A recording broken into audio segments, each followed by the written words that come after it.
Hello everyone, it's David again, and I am on Season 2, Episode 4, Babylon 5, A Distant Star.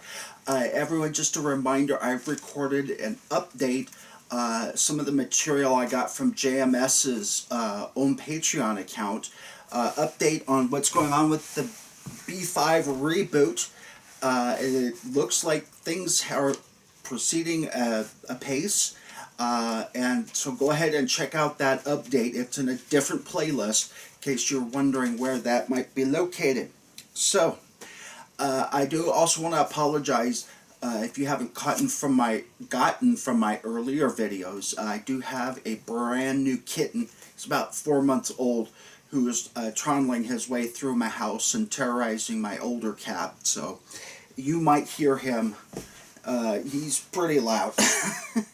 Anyway, it starts off the USS Cortez message to Babylon5, and record this exactly. A guy named Captain Maynard is message to Captain Sheridan, and Ivanova says it's quite rude unless all of your friends call you Swamp Rat. So he's been out 5 years on the rim. I don't think he had anything to do with waking up the shadows, but I'm wondering if they're going to change that during the pilot episode. We'll have to find out. And he's in a special ship called an explorer ship. It's quite a huge ship. I think it's almost as long as Babylon 5 itself. It is also capable of building its own jump gates. Because Captain Maynard mentions that he had to help build 2 different jump gates. And evidently Captain Maynard's nickname was Stinky, and we had to find that out for some odd reason. I don't know why. But anyway, Captain Sheridan says you may see 2 ships like her in your lifetime. So this is a really good episode to see some of the CGI effects on this new ship. Obviously is meant to go out and contact new civilizations. Can't remember if there's any armament on her or not. I believe there are some Star Furies that are specially designed, though, to go into atmosphere and things like that. But I can't remember if she has armaments on her own or not. We cue in the intro. There's a guy, Capt Jack Maynard, who plays Captain Jack Maynard. His name is Russ Tamblyn, Tamblyn, and he was born December 30th, 1934. He's age 86, and good news for us is he is still alive. So, question to everybody, do you think he might have a new part to play in the new Babylon 5? Be interesting to find out and see. He growing up was into gymnastics and performing arts. So when he isn't acting and things of that nature, he also did choreography work too, especially when he was first starting out. Probably, I'm going to assume it's a midnight job for him, or as we call it in the United States, moonlighting. When you have, my first job was at a nursing home. Every once in a while, I would pick up a temporary job, or what we call moonlighting, for extra money. So, anyway, and as of note, he wrote to end the conservatorship of Britney Spears. Talks about, basically, his concerns are that because her parents are involved in her controlling her finances, that can create a cleave in between their personal and professional relationship. And I can understand that to a degree. I have mixed feelings on conservatorships, and especially with Britney Spears. Everybody's like, free Britney, and I'm like, free her from what? You free her from her parents who are concerned about her. Trust me, as someone who's tried to get a conservatorship over my mom after she'd had a couple strokes and was making some really questionable decisions, her and her boyfriend, I was thinking very seriously about it, and one of my mother's social worker said, if you try, you're going to fail. Because you're talking about taking away someone's constitutional rights. And so the courts set the bars really high. They don't just grant you that sort of a thing. If any of you ever want to hear about stuff like that. And then, of course, there's, people like Gary Coleman who were robbed blind by his own parents. And he tried and successfully sued them later, but, as we say, you can't get blood out of a turnip. So, anyway, back to the boy, did I really stray off course on that one. Anyway, that's kind of Russ Tamblyn's thing. So he's still with us, thank goodness. So do you think you might see a little bit more of him in the next Babylon 5 show? Tell me down below. And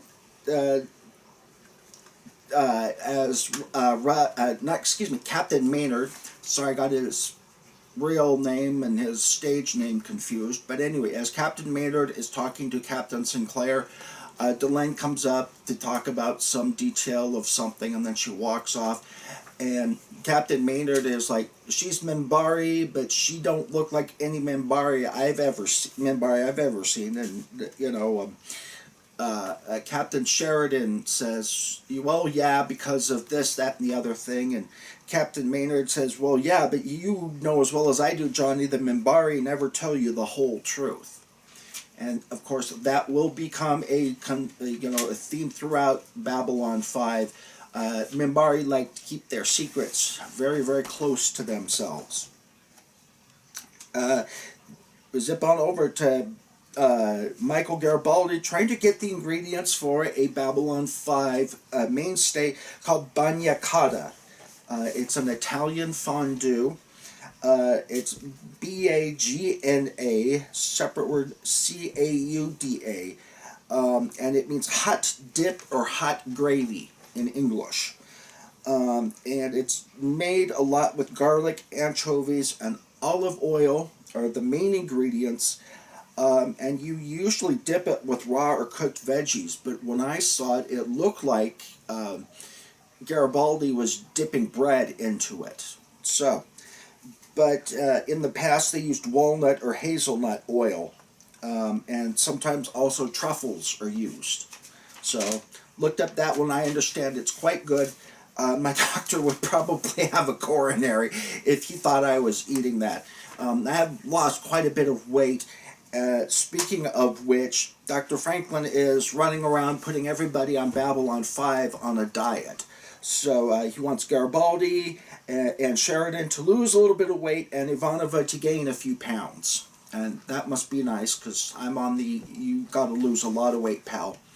Having been a nurse before, I understand Dr. Franklin's chagrin about trying to get people on a diet and to stick to a diet. Now, I'm going to admit to someone here who has lost 73 pounds in the last year and a half, I don't stick to a specific diet. I've gotten rid of a lot of the carbs, the sugar stuff in my diet. And eating proteins, vegetables, fruits, replacing the simple carbs like soda pop with things like fruits and vegetables is basically how I did it. And also amping up the exercise. And when you have a bad back, that's really hard to do. Trust me. So a lot of stuff with upper body is what I've been doing. Luckily, I have neighbors who kind of know this sort of thing, so they dump off a bunch of firewood in my front yard, and then I have to sit there and try and chop it up. Not swinging an axe, but just a hand hatchet and some other things. And that's basically how I exercise and how I've lost that amount of weight. They kind of go back and forth, Captain Maynard and Captain Sheridan, about Captain Sheridan has always wanted to be, I guess, professionally speaking, on an explorer ship. So there's a little bit of a tension or a little bit of tiny bit of jealousy there, because here is Captain Maynard and he's on board an explorer ship, and I guess they're extremely seldom that you'll see one, which I would have thought Earth would want more of these kinds of explorer ships, not less. So if there's, only a handful of them, seems kind of strange to me, because that's how you build jump gates and some other things too. Let's see here. Oh, speaking of size, I guess the pylons that make up the jump gate or at the jump point to Babylon 5, the pylons had to be moved out to their farthest setting in order to accommodate the Cortez. Now, a little bit of B5 trivia there. Going back to banya, cauda, I forgot to mention too, it is traditionally eaten in the autumn or the winter months, particularly Christmas and New Year's, and it must be served hot. Obviously, if you look at the ingredients list as to why, because the dang thing, as soon as it cools, I'm sure would solidify. So they'll have like a candle or something underneath it to keep it nice and hot. Let's see here.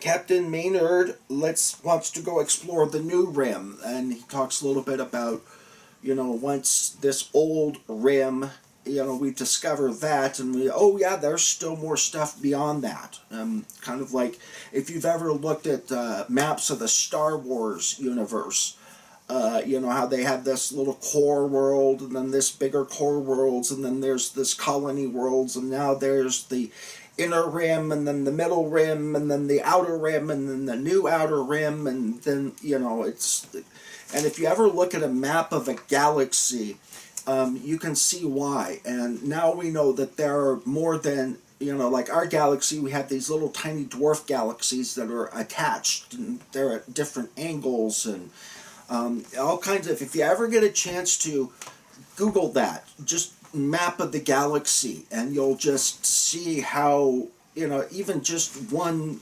universe or galaxy can just be incredibly immense. So that's kind of what Maynard is doing out here. And he's picking up supplies.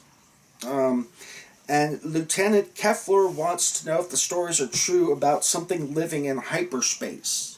This becomes extremely important because, as we find out, or as most of us already know, the something that lives in hyperspace are the shadow vessels. Okay? Now, do they actually live in hyperspace, or do they just transit on through? I don't know that that's ever been settled, because we know they have a capital city, and that they have, at least bound to planets somehow. But at the same point, they appear to be able to travel at will in any direction through hyperspace. And that becomes important in this one here, in this one episode here. He talks about there was a ship black against space and how it kind of instantly could disappear. And we zip on over to a guy questioning Delenn. We find out later he's part of the religious caste.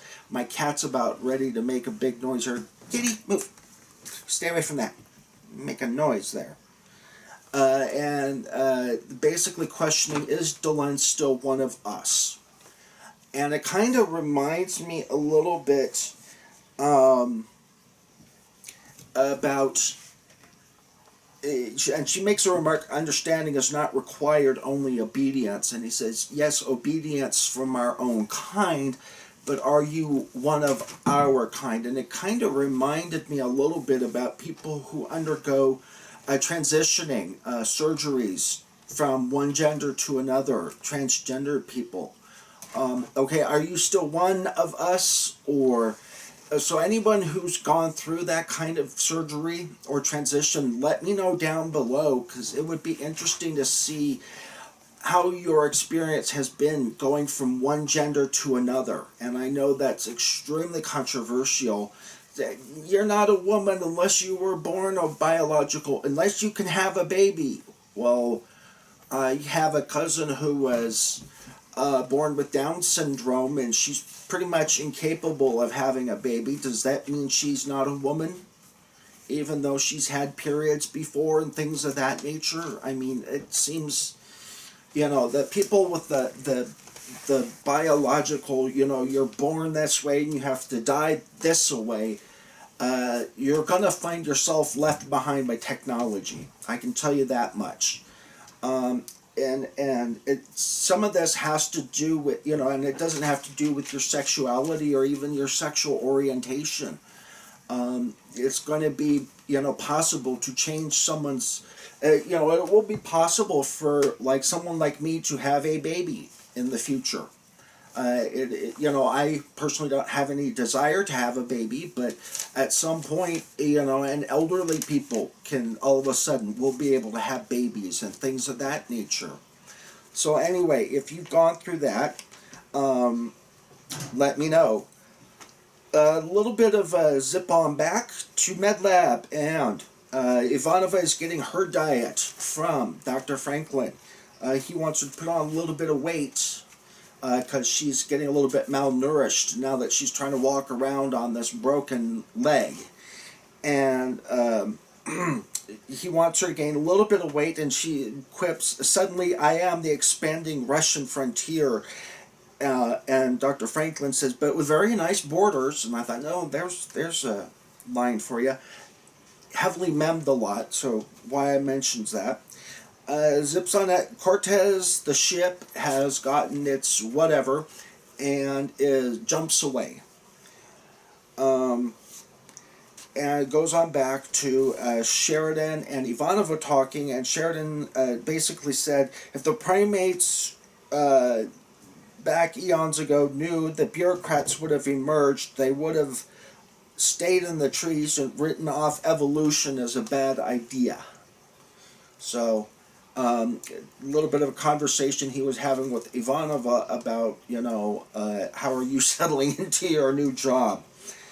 All of a sudden we zip on over, and bang, boom, a fatal accident on board the Cortez. They've lost their lock-on signal and are now lost in hyperspace. And B5 ends up getting a mayday from the Cortez that they're lost in hyperspace. And Ivanova, the ever wonderful, cheery person, reminds Captain Sheridan about one of his best friends, that no ship lost in hyperspace has ever been found again. And it's like, oh, great. Thanks a lot, Ivanova. Or, you're the kind of person we invite to a party when we want to thoroughly kill the mood. Zipping on over, Dr. Franklin is doing a medical exam on Delenn, and he's talking about her transition from part human to now what is she? Have we settled that debate at all? Is Delenn a half and half, or is she now all the way one way or all the way the other? Because she has human and Minbari characteristics.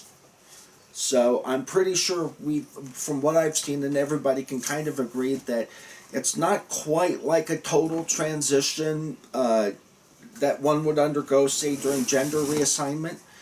But it is a partial transition, and there are a lot of people, certainly in the 90s, who've undergone partial transitions because a lot of them just can't afford to undergo a full-on transition from one. So I guess the question it becomes then, what or who are they? And Delenn, of course, completely lies to Dr. Franklin and says, oh, all the other Minbari are perfectly fine with this. And of course, as we will all find out later, no, they are not fine. So if anyone has undergone any sort of transition like this, let me know. How did your friends and family deal with that sort of thing? Did you find, I'm sure, especially in a lot of more conservative societies, and having been a nurse, even in today's America, I've encountered some really horrific tales of homophobia and things like that nature from the more conservative areas of our society. I'm not going to get involved into that argument. This is not the channel nor the place for that argument, but since JMS is bringing it up, I'm going to drag it into the B5 universe. And hello, kitty cat. Hi there. This is Pisica. He's my new 4-month-old baby. And yes, he was last episode's thumbnail, so He's just running around being a 4-month-old and exploring everything. And boy, do you purr really loud. Okay, now I'm going to put you down so you can go terrorize the other cat. So, let's see here, a little pleasant distraction there.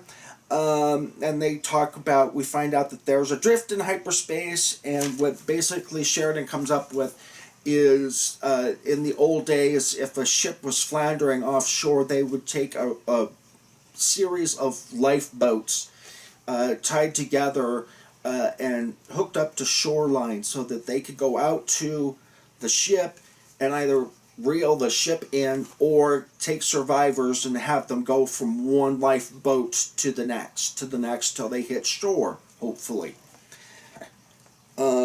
And so let's see here. Oh, we learned about the ancient Egyptian blessing. May God be between you and the places you must, and the dark places you must walk. Heavily memmed. So this is the episode where it comes from. We see, zipping on over to the Star Furies are starting to form a chain. And Cortez now gets a message from Babylon5, and all of a sudden we start hearing shadow music in the background. So pay attention to that sound, because that means the shadows are going to be popping up any minute now. And sure enough, Lieutenant Keffer locks onto the Cortez. However, his commander, who was standing behind or on the actual main lock-on point, he ends up getting killed, vaporized, basically, by a shadow vessel going through, and he's caught in the wake and instantly vaporized. Now, I don't know how that happened, if some sort of sonic vibration just did it, or if anyone can figure that one out, let me know. Don't know that I've seen an explanation on that one. We zip on over. Michael Garibaldi's birthday is today, and he has always had banya cauda. So he's trying to plead with Dr. Franklin to let him have it this one time, and as I can tell you, most doctors will cave on something like that. And so Dr. Franklin says, well, you're going to invite me to this party because I'm going to have some of it with you. So we zip on over. And Captain Sheridan is fretting over telling the families about deaths. And having been a registered nurse, I have had, more often than I would like to say, had to tell families about someone's death. When I worked in a nursing home for 3.5 years, I was the highest ranked medical professional. I was the only registered nurse on night shift. We didn't have medical doctors on staff, certainly not in the middle of the night. So anyone who died in the nursing home, I would have to go and pronounce the patient, notify the physician, and tell the family members. And a lot of times, especially, this was the first time these people have ever heard my voice or seen. They have no idea who I am, and I'm having to tell them that mom or grandma or grandpa or their son or their daughter or somebody has passed away. And let me tell you something, I feel Captain Sheridan's pain. It is never fun. A few months ago, one of my veterinarians had to call me up and say, hey, because I was expecting them to call me up and say, hey, your cat's ready to come home. We're going to come teach you how to do her tube feedings and some other stuff now. But she calls me up and says, hey, I'm really sorry to tell you. I know we just met a few seconds ago over the phone, but your cat's died last night. So, yeah, after 22 years, she just, her body just said, I'm done. So, I understand Captain Sheridan's hatred of having to tell that. It is never fun. There is no nice way to say it. There is no script you can follow. You have to kind of wing it and just inject as much of your own humanity as you possibly can. And reactions can be anything from, oh, I'm so sorry that their suffering is over with, or I'm so glad their suffering's over with, to, who the hell do you think you are calling me? I haven't talked to this person in 30 years. Get the hell off my phone. So, yeah, and yes, I have had people tell me that. I've had people say, talking about homophobia, one of the first HIV deaths I ever had, and the mother point blank told me, he said, thank God now he can rot in hell with the rest of his Satan-loving friends. And literally that's about what she said, and just hung up the phone on me. And here I am, a 23-year-old with, it's like, oh, Jesus. And just trying to tell these poor people your sons died, and that's their reaction. So anyways, Captain Sheridan ends up talking with Delenn, and she goes into the molecules of your body. You are star stuff. A lot of Buddhism theology and that sort of thing.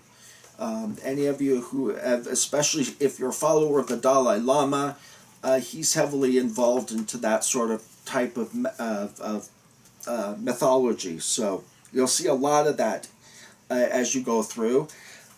And Ming, Lieutenant Keffer sees a shadow vessel. And to make a long story short, it's not quite technically correct what I'm about to tell you, but basically he follows it home. He plots a 90-degree trajectory after he realized that's what the first one did, and he zips on home. So now Captain Sheridan has seen at least two different people basically saying there's something out there in hyperspace. And this becomes extremely important because now he's starting to put the pieces together that there's something out there. Let's see here. It killed, unfortunately, Lieutenant Keffer, as we all know, takes the gentleman's place. Ray Galus was the guy's name. His real name is Art Kimbro, Kimbro. Just a little bit on him. He was born in 1956. He played Detective Foster in Beverly Hills Cop, and when I went to go look up Beverly Hills Cop, I couldn't find his entrance on there anywhere. So if anyone has any more information on Art, I'm going to assume he's not passed away. I assume he's still with us because be very young. But anyway, so if anyone knows anything more about Cmdr Ray Galus, aka Art Kimbro, maybe we'll see him too in the new B5. And we zip on over, and it's the old adage, like someone has just walked across your grave. For those who aren't familiar with that, it's basically, we have a saying, if you're laying peacefully and all of a sudden someone walked across your grave and you could even feel it's something that is just overwhelmingly evil or overwhelmingly good, maybe. But usually it's in reference to something that is overwhelmingly evil. It feels like someone just walked across your grave. It's that if you've ever had fingernails on a chalkboard, we used to say. I guess they don't use chalkboards. I haven't for decades now, do they? Dry erase boards. Good Lord, I'm old. Anyway, we zip on to the end, and Captain Sheridan talks to Ivanova, say, have you talked to Delenn? Nope. Well, she has a very special relationship with the universe, and you kind of get okay, he's getting the feels for her now. So, anyway, it kind of reminds me, also of when Sheridan was going through and talking about originally he did not want a station like Babylon5 because now he's been turned into a bureaucrat, and he was never trained for that in the military. Have any of you had a scenario? The closest scenario I can remember is right before my accident that threw out my back and kicked me out of nursing.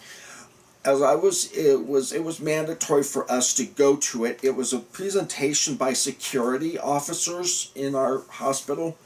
We had had a rash of nurses being physically and violently attacked by people. And so the last one was a nurse that walked into a patient's room, and the guy ran out of the bathroom. He was mentally ill, and grabbed her by the hair and was literally flinging her around. You know, chunks of hair were falling out, and she's screaming for help. And of course, it always happens to, you know, they're far away from the nurse's station and no one's there or no one can hear it. So here is this poor nurse literally getting the snot beat out of her by a patient. And by the way, it happened a lot during the Great Recession because people were coping with it with either alcohol or drugs. And as a recovering alcoholic, I can tell you that doesn't work. Trust me. I've emptied too many bottles of beer, and it never fixed any of my problems other than making me fat, which is why I have to lose weight now. But back onto, I was never trained for this. Here I am being, and it was mandatory, all nurses had to go to it. Once our director of nurses had heard that a nurse had been so violently attacked, that basically we were required to go to self-defense classes. And I'm like, you know, this is so far and away from what I was taught in nursing school. You know, I was not taught in nursing school how to do Mortal Kombat and throw fisticuffs with people.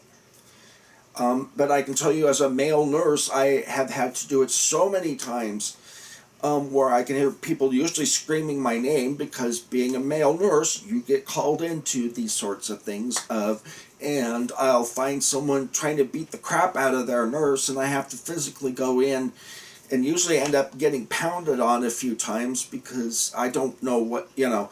Now, of course, I know how to defend myself against things like that. You know, you just chop block them. But something that was, have any of you ever had that experience? I mean, I literally couldn't, and I talked to a couple nurses, I'm like, you know, a lot of the Great Recession we had to go through because we had so many people coming in and beating the crap out of their nurses, to the where the hospitals now post signs says that if you physically attack any of our nurses or staff members, we will prosecute you to the fullest extent of the law.